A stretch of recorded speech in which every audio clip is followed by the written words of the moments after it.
Assalamualaikum warahmatullahi wabarakatuh. Kembali lagi bersama saya Arif.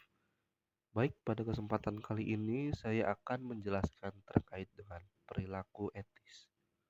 Silakan disimak. Perilaku etis adalah sikap dan perilaku seseorang yang sesuai dengan norma-norma sosial yang diterima secara umum. Karena berhubungan dengan tindakan yang baik, benar, bermanfaat, dan tidak membahayakan.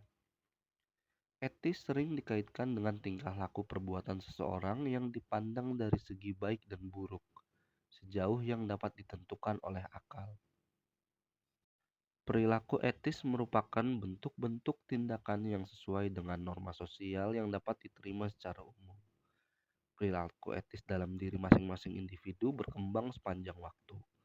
Oleh karena itu, setiap orang akan menunjukkan perubahan yang terus-menerus terhadap perilaku etis.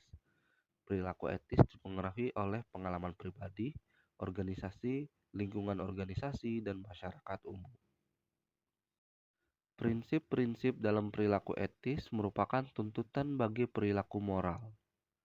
Contohnya, antara lain adalah kejujuran atau honesty, pegang janji ataupun keeping promise, membantu orang lain ataupun helping others, dan menghormati hak-hak orang lain atau the rights of others. Sementara itu, berbohong, mencuri, menipu, membahayakan atau merugikan orang lain adalah contoh penyimpangan dari prinsip perilaku etis. Baik, selanjutnya saya akan menjelaskan terkait aspek-aspek perilaku etis dan prinsip-prinsip perilaku etis. Untuk yang pertama, aspek-aspek perilaku etis.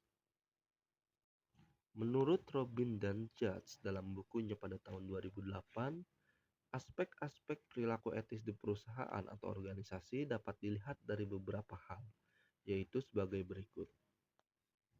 Yang pertama, menghargai hubungan.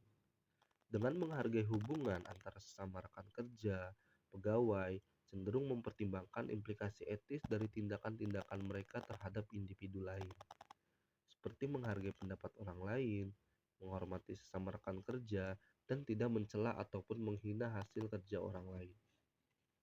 Yang kedua, kedisiplinan. Keinginan yang senantiasa berkehendak untuk mengikuti atau mematuhi segala peraturan yang telah ditentukan. Kedisiplinan pegawai dapat dilihat dari sikap taat pegawai pada peraturan yang berlaku di dalam perusahaan.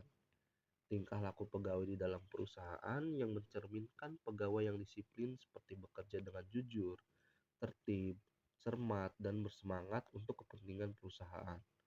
Menggunakan dan memelihara barang-barang milik perusahaan sebaik-baiknya, melakukan tugas kedinasan dengan sebaik-baiknya dan dengan penuh pengabdian, kesadaran, dan rasa tanggung jawab.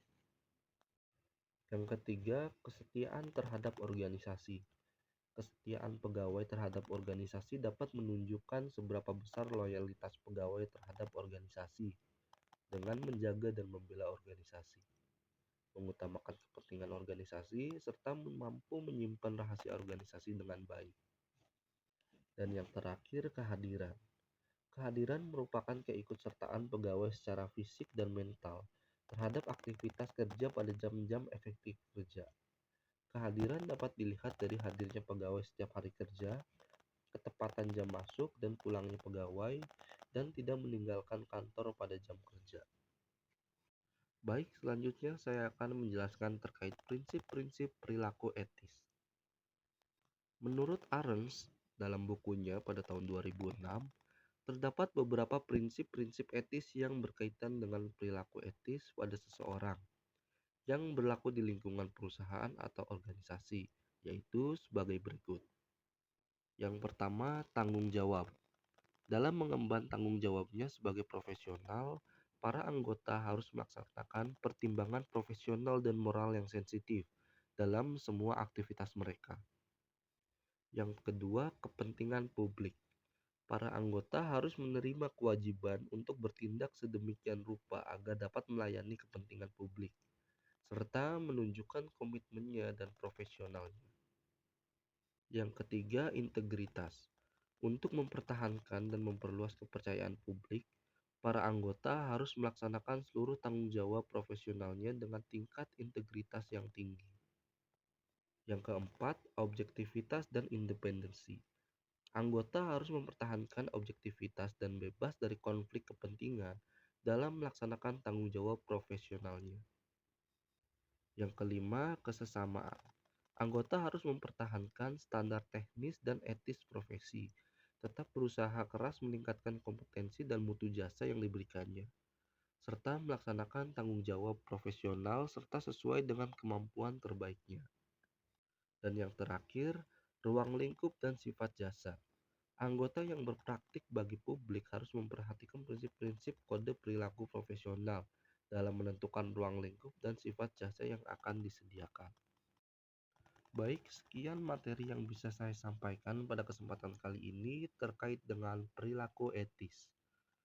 Terima kasih. Wassalamualaikum warahmatullahi wabarakatuh. Sampai berjumpa di video selanjutnya. Semoga bermanfaat.